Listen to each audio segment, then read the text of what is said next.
it listed all the categories of land, and it had a map. It had cropland, it had pasture land, and then all the timber was marked, and it was called wasteland.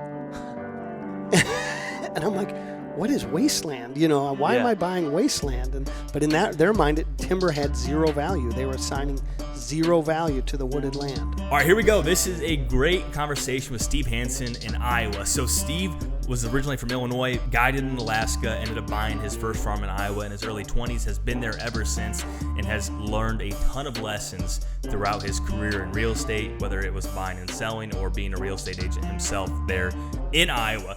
Great conversation. You get to hear who bought his first farm after he decided to sell it. I hope you guys really enjoy it. If you guys enjoy this type of content, be sure to hit the subscribe button. We have content like this every single Thursday and Saturday, and podcast episodes every single Monday at 5 a.m. So I hope you guys enjoy this. Here we go. Thanks for having us here. Really enjoyed the day. Appreciate you taking time out of your schedule because I know you're busy. And no problem. Man, learned a lot walking, hanging some cameras up, sitting on 4 points, didn't draw, hoping to draw next year. Yeah, this was supposed to be a different podcast about planning your hunt and we still are. Stands. We still are. Yep, just 1 year later. So. Yes, I'm really excited for it.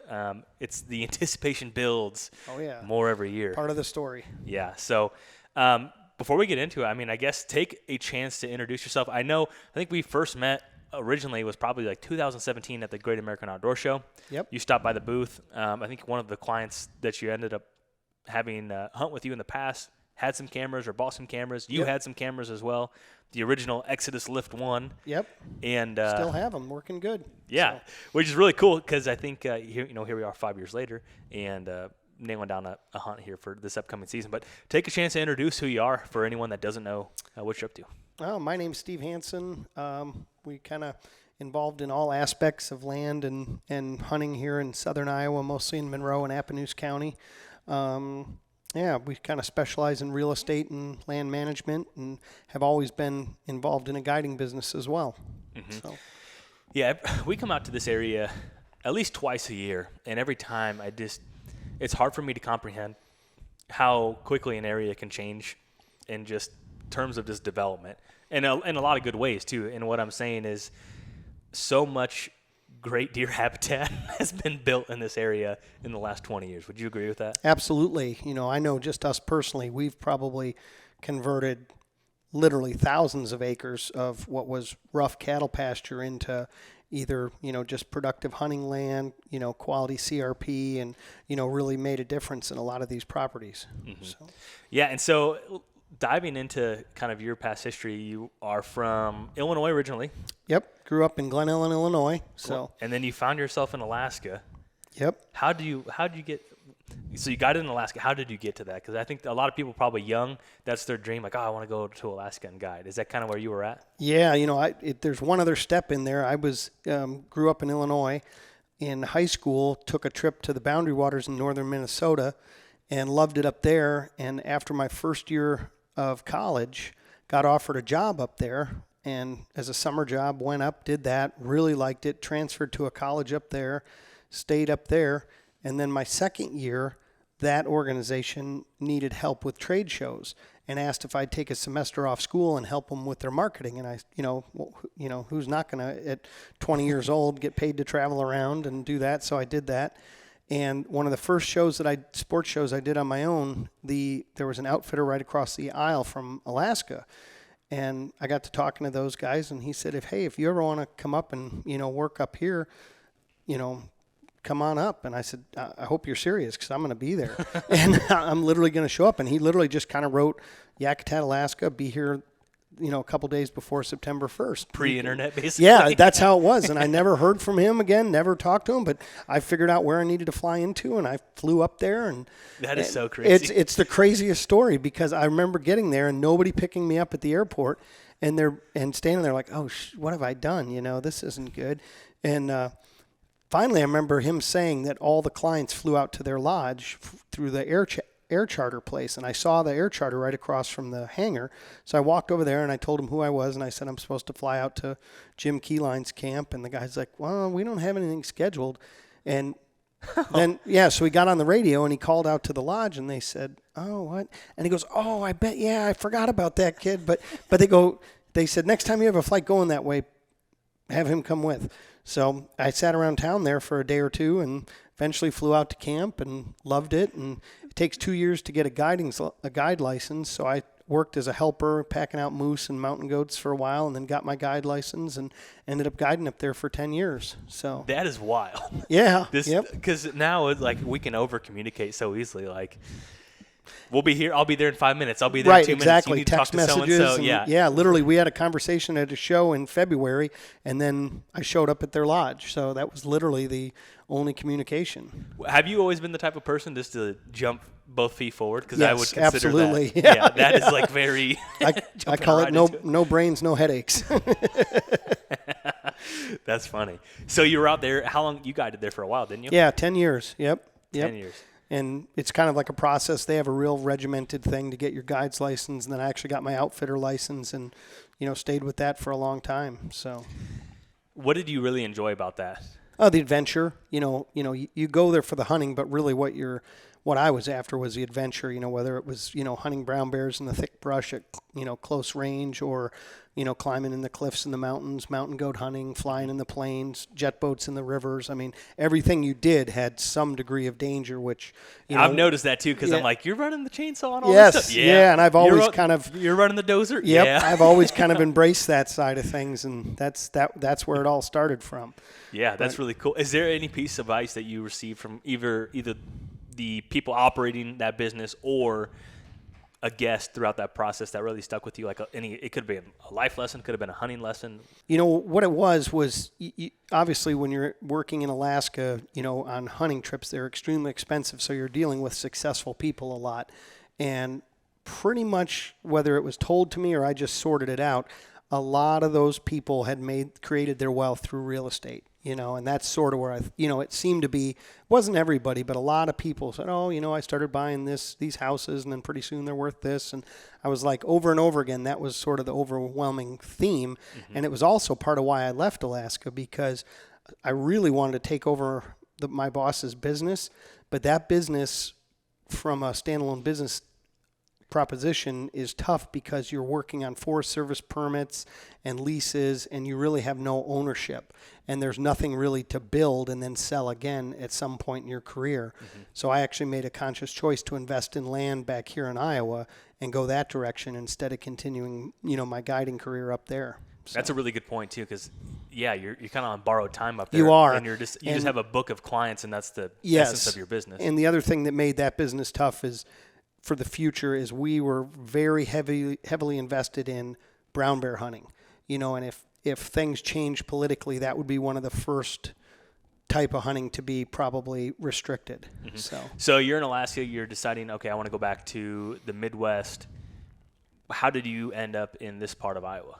Actually, I met a guy that was an outfitter from this area, Steve Shoup, who's a great guy, and started working for him, and he was he was from northern Missouri, but had some land in Iowa, and I ended up working for him for quite a few years, and then starting, my own outfitting and guiding business here in Iowa after that. So, but I met him going through customs up in Canada one day.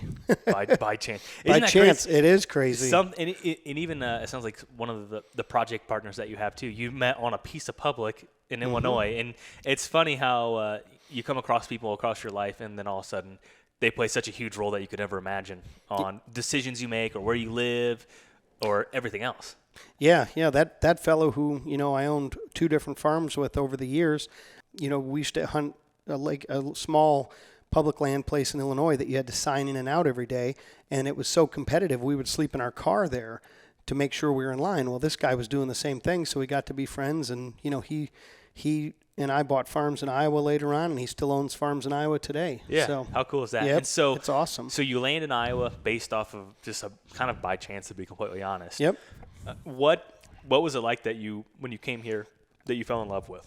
Well, just you've been here ever since. The amount of land and the amount of availability or access. When I came here, hunting in Iowa was just catching on. So, in those days, you could literally talk to anybody and be allowed to hunt, and there was tons of land available as far as, for purchase. It was, very low priced, obviously relative today, but even at that time, relative to what I knew in Illinois. Mm-hmm. And I realized, right away that, hey, this is going to change.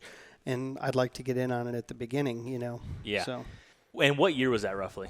I'm going to say that was the mid 90s. 90. Okay. I think I bought my first farm in 97, something like that. All right, so you're back in Iowa. You're kind of starting outfitting, right, of some sort, or Right. helping. Yep. And then at what point in your life were you like, I really want to own some land? It was, it was going to you guys do, going to the trade shows and stuff. We always did the Harrisburg Sports Show, the Great American Outdoors Show, and just I could tell the number of people from back east that were inquisitive about the land and what it costs, kind of spurred me like, hey, this is going to happen. I know this is happening. I need to be in front of it. And I would simply work up in Alaska. I would be up there for, 3 months at a time. Like a fall season was August, September and half of October, and save up whatever money I could. And I'd come back to Iowa and buy a farm, because at $500 an acre, it didn't take a whole lot of a down payment, which I could save that up working up there. And that's kind of how I started buying here in Iowa. So. Yeah, and so were you always a person that wanted to save your money for that, or was it just you were so focused on wanting to buy land and come back and build something here? Yeah, I was definitely focused on it enough to save money. I didn't have like a lot of other expenses then. I wasn't married. I didn't have, any children, of course. And yeah, so that was kind of my focus, was to make money, save up, make money. And when you work in Alaska, it's easy to save money. I mean, you don't go to town for, Anything. 30 days, 40 days at a time. So there's literally no way to spend money. So, So, all right, so you move back, or you're in the process of getting back in Iowa during the off season of guiding. What was that process like of looking to buy a farm? Because now you've decided, hey, I have a little bit of money here. I'm ready to go buy something. What did that look like? Yeah, it was a totally different time than it would be today. Today there's very limited inventory. Back then there was inventory, tons of stuff available. You could, go to the different realtors. That was really before the internet too. Yeah. So you had to stop in all their little offices in whatever town was closest, collect up all their sheets or information, and then drive yourself around and try to find all these spots and check them out. And it was kind of a slower pace thing than it is today. But the challenge for me and the challenge for everybody at that time was trying to get somebody to fund it. The banks really were not wanting to deal with it right back then. They had just come out of the 80s and the farm crisis. And I think at that time, my first farm, I went to 4 different banks before one finally said yes. So, that was a big deal. So Yeah, that is a big deal. Let's talk, because I think that brings up to a different point, because right now everyone just feels like we're in a kind of interesting time. There's been a lot of excitement around land, and obviously you've seen multiple markets, and I said when we were with Skip yesterday, the history doesn't necessarily repeat itself, but it does rhyme. yeah. So what do you feel like? Number one, well, the first thing that I learned today here was I didn't really realize that CRP was introduced in the 80s after the farm crash. So talk a little, because I asked, well, could the 80s happen again? And you felt probably not. So just explain that a little bit, if you don't mind. Yeah, there's 2 reasons, 2 overwhelming reasons that I don't think that we could go back to anything like what happened in the farm crisis. The first one is most land that's financed, the people financing it, what pays for the land is detached from what the land produces. That there's other sources of income. People have other jobs or other things that are funding this. So that's going to, smooth out some of the bumps.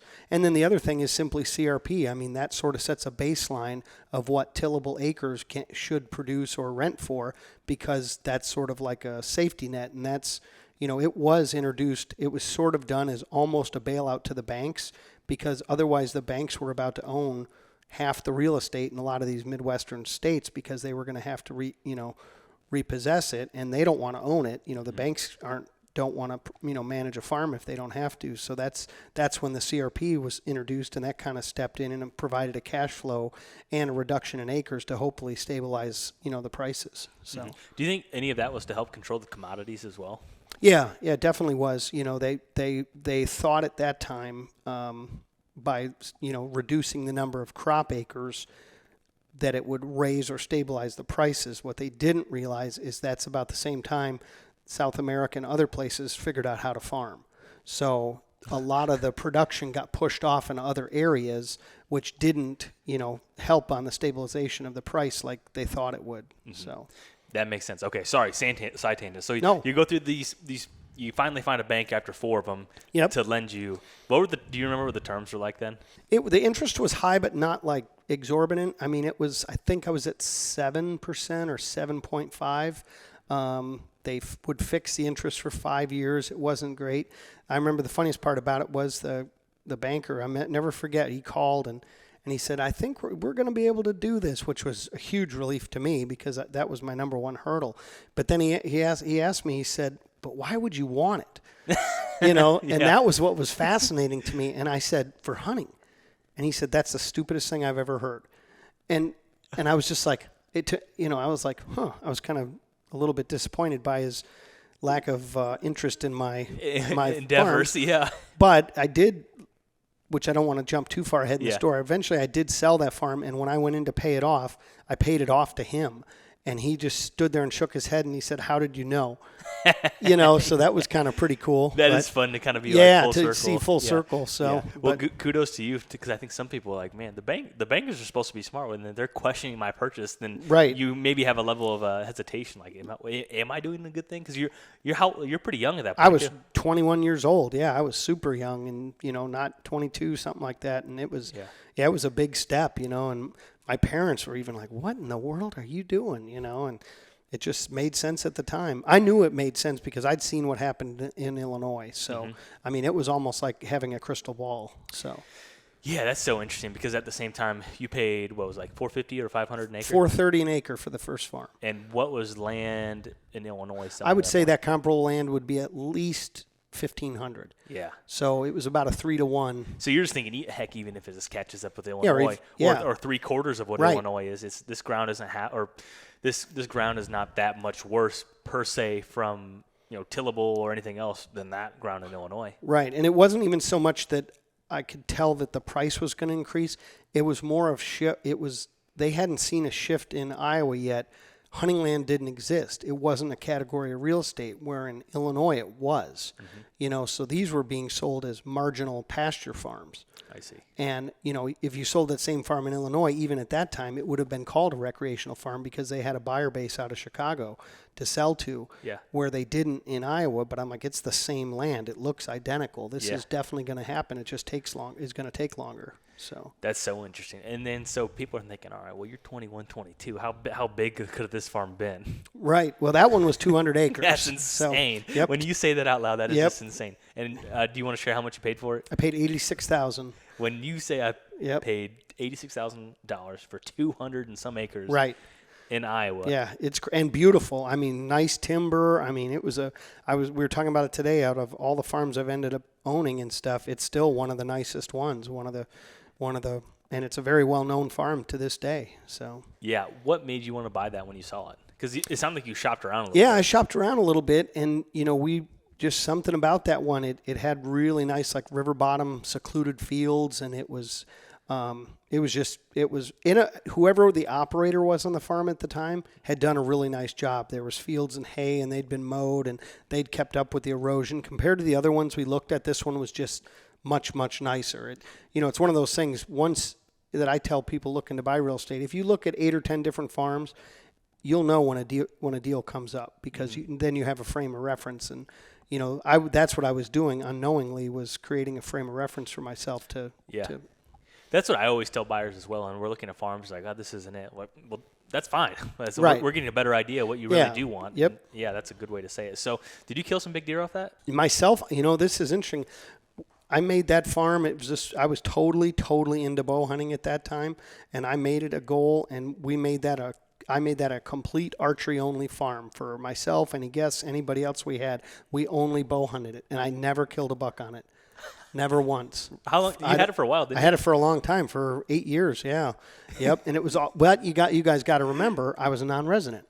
Oh, yeah. I was a Minnesota resident at that time, so I didn't have access to a tag very often. Yeah. And because what my strategy would end up being would be I would get a late muzzleloader tag because I could get that about every year or every other year, and then I would archery hunt on a late muzzleloader tag, which was, was and is legal. So Dang. But yeah, I'd go there during the rut and just watch all these bucks and just shake my head like, oh my gosh, this is crazy. That is crazy. And so when you bought that, were you thinking, okay, well, this is 200 acres. This is probably more than I could ever dream to have. Yeah. What was it like? Did you buy other farms after you bought that one, like without selling it? Yes. Okay. Yep. I ended up buying the next farm that joined it to the east. Mm-hmm. And then it was 200 and I think that one was 227 acres. And by now the land had gone up a little bit, and actually the land had gone up a little bit. My income had not. So I really wasn't in a great position, but I just found the guy's name, drove to the next little town over, knocked right on his door and said, hey, would you ever consider selling that? And he said, yeah, I would, but I don't want to pay the taxes. I would have to own or finance it. And I was like, wow, I don't even know what that is. You know what I mean? So I kind of figured out what he was talking about, and he really didn't need that much down. And so I was able to buy that owner finance, which made it even simpler. And he was a great guy, and had a lot of history in the area. And at one time, his family had owned a huge amount of land in that area. So, wow, that's really interesting. And so, I think owner financing is something pretty interesting. Do you see that still today around here? No, but you're going to again because it's a function of rates. Mm-hmm. When interest rates drop to 2-3%, there's no incentive for a landowner, you know what I mean, to carry the money. But now, if a landowner doesn't know where they're going to go with the capital and they're looking to sell, if they can make 5%, 5.5%, that's an attractive thing for somebody who's retiring. And if they can defer some of the gains through that process, all the better. So that's interesting. So you anticipate to see more sellers being open to that? Yes. Okay. Yep. As interest rates go up. Okay. And so when you bought that, so now you have 400 and how many? 427. Yeah, 427. Now what is your thought process? Because I'm just thinking if I was in your shoes, I'd just be head of like. What's funny I made it. This is it. No, what's funny is I'd seen, now I had a small snapshot of how the land investing works by default. That wasn't my intention when I bought it, but I realized you own it, you pay so much for it, and then it goes up, and your situation gets better through appreciation, and that was kind of my game plan there. And my whole land investing plan was to own 1,000 acres, and hopefully someday it would be worth $1,000 an acre, and that would be my retirement. The problem happened is the 400 acres was worth $1 million in 2 more years, and then there was no or very little opportunity to buy going forward. So things changed, quickly on that side too. So yeah, and so I'm just thinking, you don't have to answer this, but I think a lot of people that I talk with. So there's multiple people that they fund a 401k, like they have that form of retirement, or there's people that are just 100% into real estate and they think that's the way to go. Right. That's something I struggle with. I know everyone has a different approach. Do you have any opinion on that? Yeah, I'm 100% in real estate. I don't have any other, other than small stuff. I don't have any other, bigger form of assets than real estate. And your thought is there with the cash flow of the farms. Like on the farm we were on today had really strong income. Yep. So that's where you're thinking, cash flow, and if you need to sell a farm or anything else like that. Cash flow, appreciation, and as I, get opportunities, if I sell one that is more of a once I get them completed, more of a finished product hunting farm, I'm always looking to buy something that possibly would have more long-term income. So just for that reason, but also through, appreciation, they've been great, great assets. So yeah. Because it's just rare, because I feel like we're a little bit in a vacuum, and maybe this is just me being a little bit ignorant, because this is an area that I've spent some time in. Sure. Just with the amount of explosive growth, and to be on the front end of that, I think that's really unique and really awesome. And I think people are like, well, yeah, that's all great, but I can't do that where I'm at. Yeah, I would still say there's still going to be opportunities. You just have to, for people getting into it, if that's sort of your question, there's definitely opportunities, but you're going to have to be a lot more open to what opportunities become available. Like the thing you can't do, which I did in that time, I was looking for the perfect farm. And so I picked through farm after farm after farm. And then at that time, there was no demand, so I was able to wait and buy it. Nowadays, you're going to have to buy something because it's a good deal. work with that, eventually sell it, and get yourself into the next deal. It might take 2 or 3 projects to get you to where you want to go. You know, you're never going to find the perfect farm at a low price in the right area. Yeah. You might have to buy. It's like pick 2. Yeah, pick exactly. That's a good way to say it. You know, here are your 3 things. Pick any, pick Yeah. 2, and we'll go with that. Yeah. And a lot of the people that I deal with, and it's sad to a way, and with some of these guys, it's almost comical because, I was showing them farms and trying to work with them, when the land was $1,500 an acre, and they said, "Oh, it's too high. It's going to come down. It's too high." Well, they still don't have a farm because they, kept procrastinating at every price point. And, now they don't have it, and it's that much less attainable. Where even if at that time someone would have bought a farm that was a B in their mind, or a C plus even, it would still have been a great investment. If you'd have done that 2 years ago, 5 years ago, whatever. So. And so, jumping around here, but when you had your 427. Yep. Did you buy any other farms, or did you have that? That was your. That was mine. Until I eventually sold that, I never bought any more other than that. And so when you, and what were you doing professionally at the time? You were mostly guiding. Yeah, almost 100% of my income was guiding at some point, which is pretty low income occupation. Unfortunately, great. I wouldn't trade those years of my life for anything, but that's not a long term type thing. So yeah, for sure. And so. Your income, I guess, is not scaling at this time, but you have a lot of your eggs in the one basket of that farm. Yep. And you're just would you spend a ton of time on that farm, like projects? Tons. Was that your proving ground? That was the total proving ground. I mean, I've learned everything you could learn by doing it wrong many times first. I mean, that's one that taught us a lot. I mean, I could tell stories after story. I borrowed a tractor and a corn planter from a farmer neighbor there just to plant some food plots. I was so excited about it. And I could not figure out how the markers worked. Like when one would drop on one side and then lift up, I didn't understand that you just drive down the middle of where the marker made the mark. I thought you drove over one side or the other. I had corn planted all over the place, every direction. It was like a complete fiasco. But that's how you learn. Yeah, you have to do that. And I think you made a really good point when we were out checking out farms today. You started this journey because you just wanted to hunt big deer. You just wanted to be a good deer hunter. Exactly. And then all the skills that you've learned, like real estate investing, logging, farming, habitat, farming. Yep. CRP. Yep. And it's like negotiating with the government and all these contracts. And I think that's such a fascinating thing because I've never really had anyone put it that way. People say like deer make you do crazy stuff. Well, deer make you a lot smarter too. Yeah, exactly. It's definitely a journey, and it's led me in a lot of different directions that I wouldn't have gone without that for sure. Yeah, Just think of all the people that you deal with that would have never bought real estate if they were not completely obsessed with deer. Right.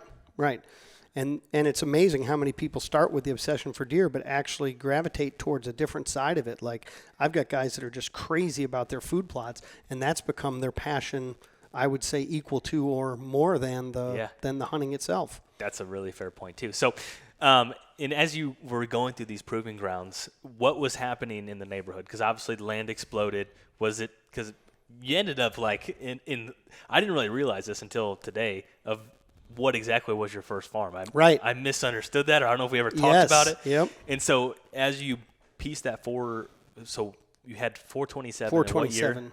That would have been, by the time of the second, it would have been the early 2000s by the time I owned the second farm, 2002, something like that. And you had a new neighbor. So, yeah, yep. Well, he had been in the area a lot. It's a guy that everybody knows, Bill Winke. That immediate area, the area between the town of Albion and Blakesburg, had a large farm that was owned by some well-known hunters, and that was where Bill lived. He was actually like the manager of the farm for a while. It was a corporation that owned, I'm going to say, roughly 4,000 acres. And they, there were some bigger named hunter guys that were members, and it was kind of the place of that time in Iowa for hunting. And I happened to buy the land in or near there without realizing it. Yeah, I just bought the farm I liked, and it happened to be smack dab in the middle of all this. So that's how that part worked out there. So that is pretty crazy because you just bought the place because you really liked it. Because I liked the layout. Yep. Yeah, I didn't realize any other things about it. So. And then so in that process, were you convinced like you're never going to sell that farm at any point? Yep. Absolutely, I was convinced of that. I had no intentions of ever selling it. I would never even consider that. That was my farm. The only goal was to expand. That was it. There was no thought of expand as in just continue to piece together yes, that farm. add pieces to that farm. Yep. And I got to know all the neighbors, and had hoped if this guy decides to sell, I'll get the chance or this or that, and was. But even still, then at that time, my situation of income hadn't changed a lot. So, but I was developing equity through the farm, so I'd started to figure out that side of the game that. My ability, even though my income hasn't changed, my ability to purchase has, because what I have now is worth so much more. So substantially. Yeah. When you bought that first one at 82,000, how much did you have to put down on that? I want to say I put about 12 or 13,000 down. It wasn't a lot. It was like maybe 15%, something like that. Yeah. It was not 20,000. I know that. It was less than 20. It was somewhere in that range. Mm-hmm. But the thing that I'll never forget about that is, there were so many hurdles in my mind, and now today I deal with them daily on real estate deals, but one was the appraisal. Because at this point I realized if the guy had told me if the appraisal doesn't come back right, then you might have to come up with more money, which that was not good.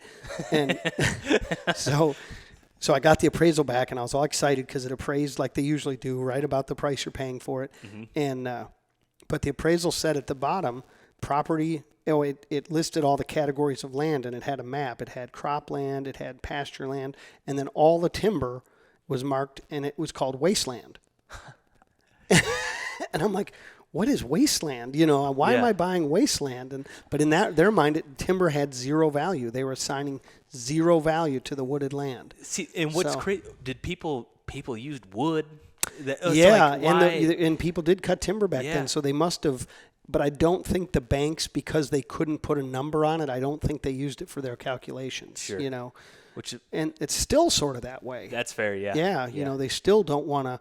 If you want to use timber in a evaluation of a farm, it takes quite a bit of documentation to get the banks to pay attention compared to, this is a CRP contract or crop rent. So have you done that, or have you had a client do that where they try to use the timber and go through that process, get a bid from a forester of standing value and use it in any sort of a purchase? We have, but not, we have, and we've done it quite a few times, but exactly the opposite of why you would think. They weren't doing it to get a value for the loan. They were getting it as a basis for tax reasons for later. Because one thing about timber, if you have a timber farm and you get the timber appraised, so when you buy the farm, you have $100,000 worth of standing timber. And that could be every tree over a certain size or however the forester does it. Say you go in and cut $50,000 worth of your timber, you've depleted the value or depreciated that. So that's actually a deduction on your taxes. That's a depletion deduction. So we a lot of times will do a timber appraisal or have one done so that we can capitalize on depreciation later on.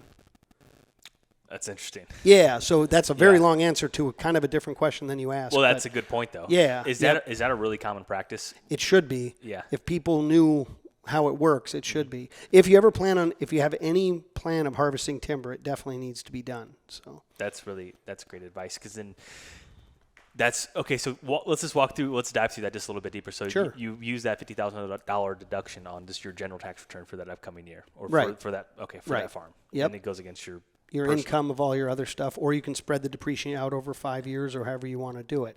Yep. So. Man, I'm paying too much taxes. Yeah, I mean, if there's definitely. That's what I've learned on this trip. Yeah. So it's but a lot of people up front to get a forester to go in there and pay them $1,000 or $1,200 to do it. They're like, oh, that's too much. Well, maybe not. Yeah, depending on how much of a cut you're going to do. Yeah, that's really good advice. So, okay, that's good information. Okay, so as you're going through this process, you don't want to sell that farm, but obviously you ended up selling that farm. Yep. Walk through that process, because obviously Bill's your new neighbor, and we had the privilege of talking with him too, and it was clear that he had a vision of trying to piece together as much as possible. So you were kind of in that path. This is actually, there's another step to this story, and we talked about it a little bit today. Through owning my own farm and then meeting some clients that I guided, a couple of them approached me about helping them with some basically forming a partnership, and we would buy land together. So I was doing that. So when I say I didn't buy a farm, I had, but in a partnership, Sure. not myself. Okay. So the way my farm got on the market, because I had never had any intention of selling this, we had bought a farm down on the Missouri line, a really, really neat farm, good project, and bought it, worth the money, and we're going to try to sell it. I didn't have a real estate license, but I was going to try to sell my own farm.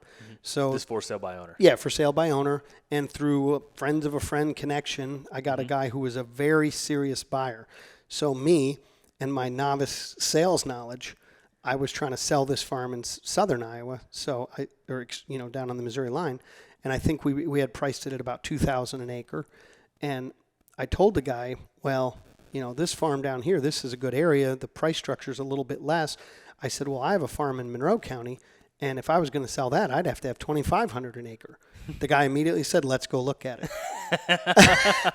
And I was kind of dumbfounded, like, what did I just do? But then I said, all right, let's go look at it. Not going to hurt to go Yeah, look. right. Yeah. So we drive him around on it. He liked it a lot. And he, to this day, is probably one of the bigger hunting landowners in Monroe County.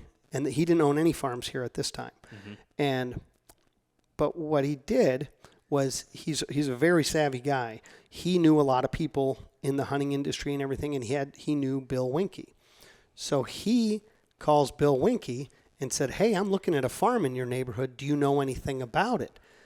And Bill instantly went, what? That's not for sale. And he goes, well, yeah, this guy talked to me about it. So now Bill's all interested. So if Bill did pull this off, he's the salesman of the year. Somehow he talked the guy out of buying it. Literally. And creatively and probably honestly with, some ideas. And the guy ended up not buying mine, which was fine. He didn't buy either of those farms. And then about 2 weeks later, Bill called me.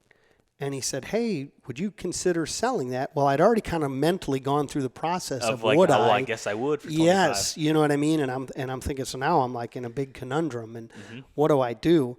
And so that started this whole process with Bill, and it took a long time. They had a lot of things going on, and they needed to get a lot of pieces to fit for them to be able to buy from me. And we eventually did, and I think I sold it to Bill in 2007. So 2007. Yep. And so, and when was that initial conversation? Like 2007 as well? I would probably say that was probably sometime in 2006. So it took about a year for you to mull it over. Well, that and them to get, they had some other sure. investments going on that they needed to line up to make it work. Okay. And Yep. yeah. So I know we closed in the summer of 2007. So interesting. And then ironically at that same time, within that same time, I sold that other farm that I was originally trying to sell. So I was trying to reinvest 2 farms now. I went from nothing to having in 2007 too. Right, which was a peak here. Yeah. 2007 was a peak, Yeah, it was crazy. It was crazy times to have, all of those deals happening at once and trying to buy more farms to. And you're still just a guide at this time too. Yeah, I don't say just a guide. Well, yeah, but no. But that's my, that was my career and occupation at the time. We were into guiding, and I was still going back. I wasn't going to Alaska anymore then. I quit that about 2004 or 5 when the girls were born. But but I was guiding here, and that was it. And by then we'd kind of started to do some of the work on the farms ourselves and kind of got into some of that type stuff. So yeah. Wow.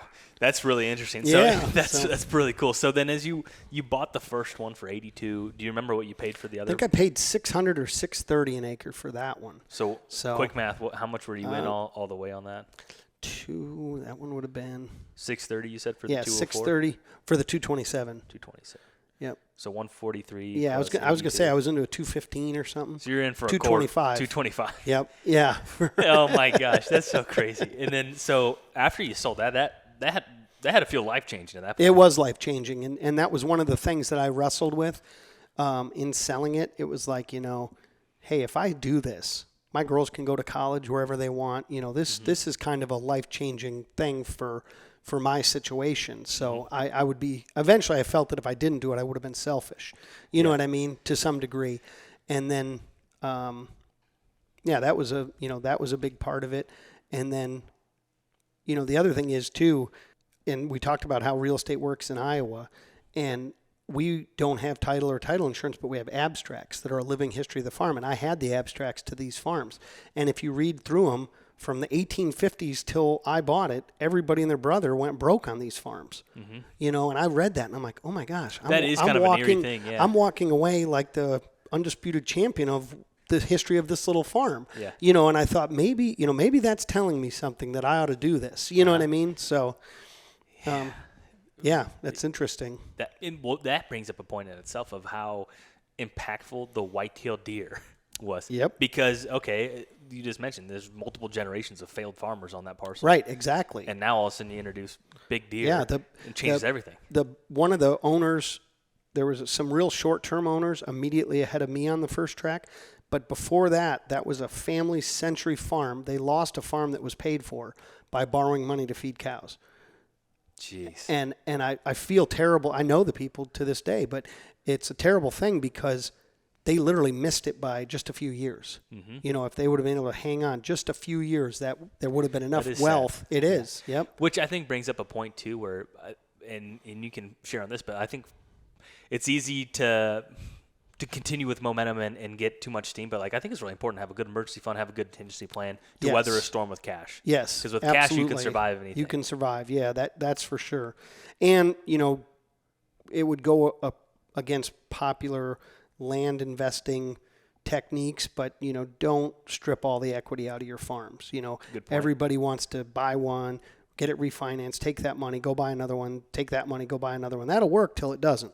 You know what I mean? And I'm not afraid to leave some equity on these deals because that's where my sort of cash reserve sits, as equity on these places. Yeah. So that's good advice. So, all right. So you go from a kid from Illinois that buys 400 acres. And so how old are you when you sold the 400? Well, 7 would have been, I'd have been probably 30s. So, yeah, 13 years ago. Yeah, mid-30s, mid to late 30s. Mid-30s, you sell a farm for $1 million some. Right. Which Crazy. Is nuts, which is crazy. I remember taking the check to the bank, and the people are like double taking it, because I thought you just got it. Right, exactly. Because the other thing was, and right or wrong, knowing what I know now, I would have done it differently. But I did not 1031 that. I paid the gain and kept the money. Was there because you didn't really understand the 1031? No, I did actually. We also had the investment group. One of those guys was my main partner was a financial planner. And he was a pretty strong advocate that this could be the lowest the rates ever are. 15% is not that bad. You know what I mean? Yeah. Instead of rolling ahead, knowing what I know now, I would have just rolled it ahead because we still haven't faced that. We still have virtually the same. Deferred, yeah. Yeah. But, I ended up paying that, holding the money, and then not right away, but then I did jump back in and start buying land again. So, Well, I think how long, that was a decent break though, right? Wasn't that one of your bigger regrets? Yes, exactly. Yeah, I waited way important. too long to go back in. Once, we saw land take a big dip in 2008 here, 2008-9, when the whole housing thing screwed up. And I should have really been way more aggressive because I had the ability to do it at that point. And I was still kind of just stepped to the sidelines. I bought another 150 or 170 acre farm in Appanoose County, and I was comfortable with it. And we were doing some big time projects. We built a huge watershed pond on it, and I was involved in a lot of projects. So I was just kind of in chill mode on that property. It was enough to own a farm, but I wasn't being aggressive and moving forward again. So. So it wasn't until probably, 7 or 8 or 10 years ago that I really started, trying to, if we fixed up a project, get it sold, look for the next one, keep moving. And then if you have the opportunity to get two, do that. And that's when it's really kind of moved ahead. So, So I think it's always great to talk with people that have seen multiple market cycles. So obviously 2007 was near the peak. You sold it, pretty good timing. Yes, And very good timing. You had a strong cash position during that time frame. But what was just the general atmosphere? What did it feel like? Were people just scared and like, ooh, I don't want to buy anything because it's all gonna go to zero? Yeah, it's always like it's never gonna stop, or it's never gonna stop, gonna stop going up, or it's never gonna stop going down. I worked with some out of the area, and I must have. I'm trying to remember when I got into real estate with my real estate license, because it would have occurred sometime in that time frame. But I had already been working with some other investors and just helping them with farms and managing farms for them and stuff. And this thing that shocked me was these are very successful people. They stopped buying when the market crashed. And that's what freaked me out because I'm like, well, these guys have the resources. This should be the time to buy. Yeah. But they didn't. And I thought, what am I missing? I've got to be missing something. And the phrase that they always used was never try to catch a falling knife. Yeah. And I guess that comes from stocks and that kind of stuff, but it didn't make any sense to me because land is land. And, in my mind, eventually it'll only go up. So, yeah. But one of the interesting things too, what you were talking about, like during the 80s, I think it was a 20-year stretch. So if you would have bought at the peak at that time frame in this area, this is very localized. Obviously, different parts of the country have different results. But at this area, if they would have bought at the peak, it would have almost took 20 years. Yeah, roughly, if you would have bought land in Monroe County, Iowa, in 1983, at county average price, would have been about $1,300 an acre. It would have taken until 2003 until it was worth that again, and that's the part that really you have to think about when you see what we were doing buying land, because it wasn't easy like it is now, where everybody wants it. A lot of people didn't want it. I mean, there weren't that many buyers. The banks were afraid if you bought it, what if they have to get rid of it? So it was definitely a different time. Yeah, that's really interesting. And that was the direct question. I said, well, okay, there was a 20-year stretch.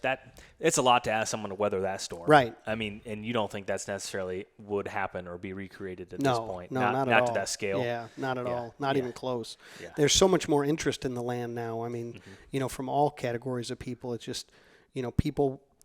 Maybe it's just the fact that so much has become virtual in our society that people want something tangible. Yeah, that's a really great point. Yeah. Yep. The original NFT is an yes, abstract exactly. or a deed. you can buy this land, do whatever you want. That's a good point. So as you have this strong cash position, the market has a downturn, and then what was the year you ended up buying that one? I'm going to say it was a year or two later. It wasn't 08, long. 09. 08, 09. It was during the middle of things, going bad. I bought that farm, and then we were still buying a few investment farms when we could at that time, but actually bought a couple farms in Missouri. Went down there because we couldn't find as good of a deal as we used to be able to get in Iowa. We didn't realize that it was just the change in the market, But yeah, so I ended up with quite a few building back to having quite a few farms again, and then just managing that and trying to fix them up and go forward. So yeah, that's so interesting. Do you value land as one of the best decisions you've ever made? Absolutely. I mean, tenfold. Of any financial thing I've ever done, it's 10 times ahead of everything else because I learned all the lessons about it. Like I didn't understand leverage even though it was happening. I didn't realize that I can buy something worth, $100,000, but only have to put $10,000 down, but it appreciates across the whole value, and it was happening and I saw it happen firsthand. I thought, oh my gosh, you don't go to the bank and say, oh, I'd like to buy $100,000 in the stock market. Here's 10 grand. That's not going to be too, very well received for most people. Yeah. So. Yeah. And I think the interesting thing too, I've asked a handful of folks that question, and it's the people that are just absolutely infatuated with land too. And I think that's the importance of it, because you understand it, you can go look at it, you can dive into it, you can look at things that other people don't. Where I think if you're like haphazardly like, well, everyone else says land's a great investment, I think it could work out better if you are just, infatuated with it. You will do way better at it if you truly have a passion for it. Yeah, so, and that's anything. Yes, and one thing that, there's certain types of people, investors don't like is it's somewhat illiquid. There's a process to selling it. You can't just hit the bid the morning that it goes up a little bit and the money shows up back in your account. If you get into it, it could take, in Iowa, 3 or 4 months to get out of it, just before it's converted to cash again. So that's a different level of commitment than some people want in an investment. So yeah, what were some lessons that you learned along the way? Because you've bought and improved multiple farms over the years. You've looked at I don't know how many deals you've looked at. Oh, I would hate to know the number, but it would be a lot. So, one of the things that I've learned is a farm that has crop history like everything being, even if they're equal, a farm that has crop history, meaning that it was in CRP in the past or it's been farmed for a period of 7 or 8 years, that has a huge amount of value. It doesn't change anything about the farm, but it gives you so many more options going forward as other revenue streams. To buy a farm that's like a straight pasture farm that's never been farmed and then think you're going to convert that to CRP, that could be a 10-year process. Yeah. So there is quite a bit of value to farms that have a current, crop history. That's one thing that I've definitely learned. And then the other one we spoke of this morning is don't be afraid of like junk or rough looking places. That's very easy to clean up. Those are small costs spread across a large farm. If there's a bunch of junky homestead or something like that, that turns off a lot of buyers, but that's just a reason to buy for me, or another reason to try to get involved. More forced appreciation. Yes. And there's so many people at the Pat Porter, take the imagination out of it. Right. So like you can look past it, but a lot of people can't. Yep. Of what those issues are, and so I think that's a really good thing. So, I mean, to me, that's probably, if you had to boil down like how to find a good deal, it's find something that you can fix. Yes, find something you can fix, something that will turn other people off, that you can solve a problem. If you can solve a problem, that's, then you'll be able to find a deal. So, what are some of the biggest problems that you guys that you fixed in the past? One of the big problems that we've had to fix, and this is something that, all Iowa potential landowners should be aware of, is how Iowa works with fences. And it's kind of a screwed up deal, but it can impact a farm greatly. Basically, if you own a farm, you own half the fence of the farm, and you're responsible for half the fence, whether you have cows or not. So, we've taken on projects where we've had to bulldoze out and rebuild literally miles of fences. And it's a major undertaking. It's not to be taken lightly. Like I'll tell this to potential buyers, hey, there's one thing I don't like about this farm, and it's the fencing situation. You're going to have to spend some money, and they're looking at you dumbfounded, like, why would I have to do fence? Well, technically in Iowa you do. So we've had some big challenges on that kind of stuff. A lot of houses, I don't even know the number of houses we've burned down and bulldozed and stuff like that and cleaned up, and that kind of stuff. Those are, bigger challenges. Not a lot of other stuff that I would say have been insurmountable or anything like that. So fences, old homesteads. What about access, general access? Yeah, access is always a struggle, and that's a very tough one. A lot of times you'll see a farm on the market and it won't sell because it only has one-sided access or something, and that, that is a great problem to solve, because it may or may not cost a lot of money. It's just a wildly unknown thing, through easements or permissions or buying more land. We've had success doing that, where we bought one and then waited it out and bought the next piece that puts two, really makes a farm by adding two farms together. Yeah. Buy that additional access. Yeah. Yep. And more than likely too, if, depending on the area, but maybe they have funky access too. But if you put the two together, then the farm has solve above average access. Exactly. Putting them together, but without both of them, they're right. both subpar. You're only hunting it on one wind or something like that. So yeah, that's definitely good advice. I'm just thinking here. I mean, this is a question I always like to ask people. Sure. Where, it's easy to look back and say, well, I could do it, anyone can do it. But like someone listening right now, they're thinking, gosh, the glory days are over. That would be impossible to repeat what you've done. And maybe to the same scale and timeline, that might be challenging. But what would you say to that person? Is it realistic? Could they do it again? They want to buy their first farm. Yeah, you absolutely could still do it. You're just going to have to broaden the scope of your search a little bit and find something that you can create value. But there may be, like I was saying earlier, there may be 2 or 3 steps to this. You may have to buy one in an area not exactly where you want to be, build a little bit of equity through solving problems on that one and then reselling it, but you can definitely still get in the game. There's more programs available today through banks to get people in than there were when I started. That's one thing that's available right now. A lot more options in financing, and the banks are on board with buying land right now. Back then you were like pulling teeth to get them to even talk to you. So, there are challenges now that there weren't then, but it also works the other way around. Okay. And so Iowa, right here where we're at, saw in a really impressive run over the last 40 years, let's say. where would you want to? Okay, Steve, you got to sell everything. You got to start over. You're 20 years old again, Right. and you're full of energy. You're ready to rock and roll, which you're still full of energy today. But anyhow, you're starting over at 20. Where are you packing up and moving? You're getting back from Alaska, and you run into a new guy, and he's like, "Oh, you got to come out here." Where would that be? I would probably western Kansas. I would probably go somewhere on the fringe of where deer hunting is good right now. And because whitetails always keep expanding their habitat, and they do seem to That's a good point. thrive in areas that thrive, meaning, to produce exceptional bucks, not just average bucks.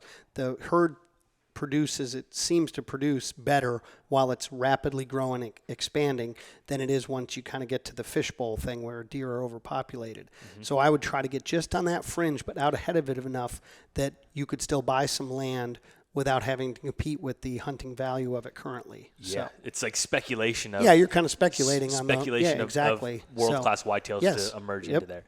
That's really fascinating. So Yeah. that's where you'd go. Yeah, it'd be hard because life in Iowa here is great. Like, we have great people, we have great towns. Agreed. It's kind of a small, we don't have to drive 50 miles to get to town. We can drive 10 miles and be about anywhere. So the question becomes, okay, if that is the case and they start killing world-class whitetails, will the communities build around that? I would think so. I mean, it pretty much did here, It's amazing the number of people that live here. Once you know everybody's backstory, how many people are here. Transplants. Yep, are transplants here for the hunting, and that's what drove them here. So That's interesting. Is there any other areas that would be on the second list, or is it pretty much that would be it? There is. The other one, which would be the dream of dreams, it just would take a lot more logistics, would be Alberta.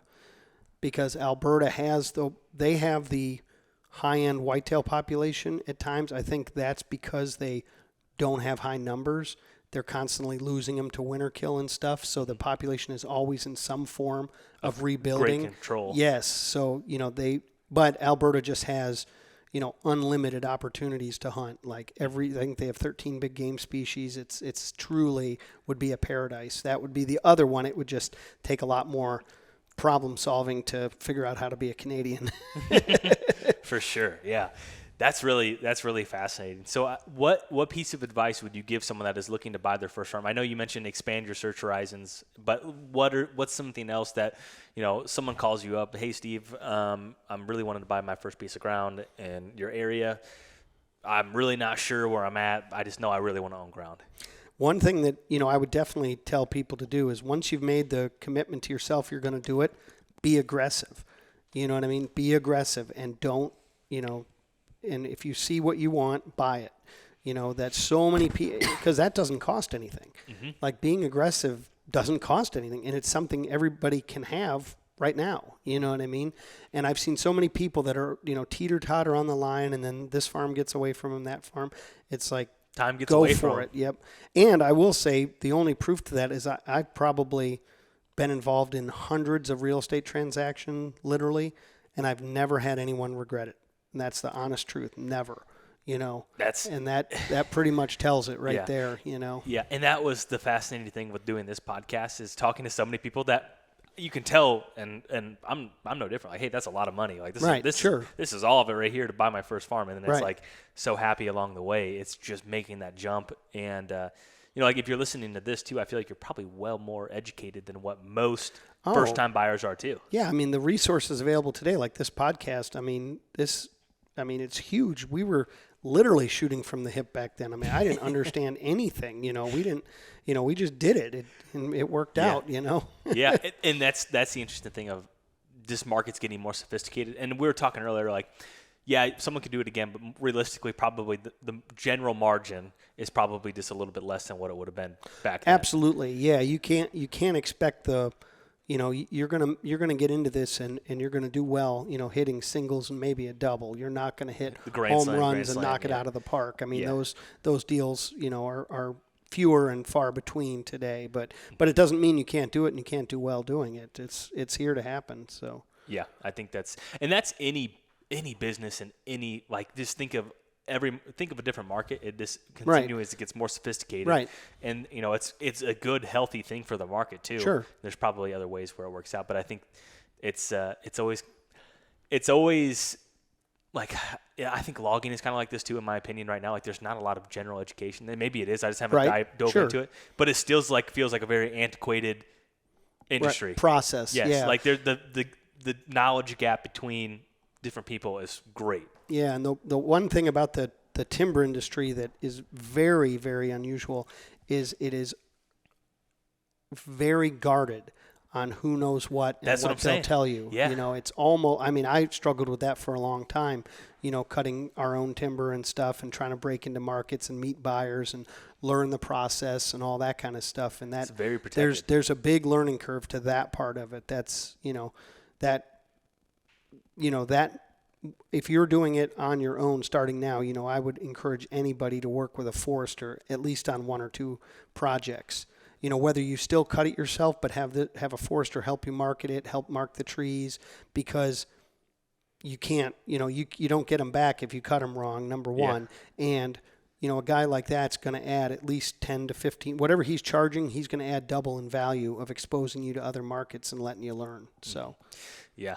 I'm trying to think here. Is there anything else I should have asked you on your story? I don't think so. I think you got a lot of it covered. Yes. Yeah. It would have been cool, and maybe we'll chop up some of the conversations we had today just with the mics that we had on, because I think there's a lot of really good information on there. Gosh, there's so much. I mean, we didn't get into CRP at all, burning. Yeah. I mean, we're just going to have to do another one. Yeah, we'll have to do a habitat podcast or because, something like that, because that's a big passion of ours as well. And and one tidbit here is, like, just for instance, if you're enrolling into a new CRP contract, you have to own the farm for a year. Correct. Typically. Yep, that's an important part. But with an EQIP program, you can apply the day after you buy it. Yep. Yeah, they're both, ways to increase the habitat on your farm.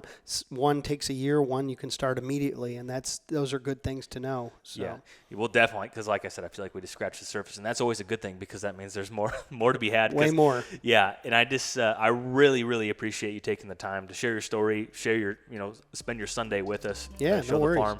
I'm really excited to see what those card pulls look like. Yeah, I think they're in pretty that'll good be cool. spots.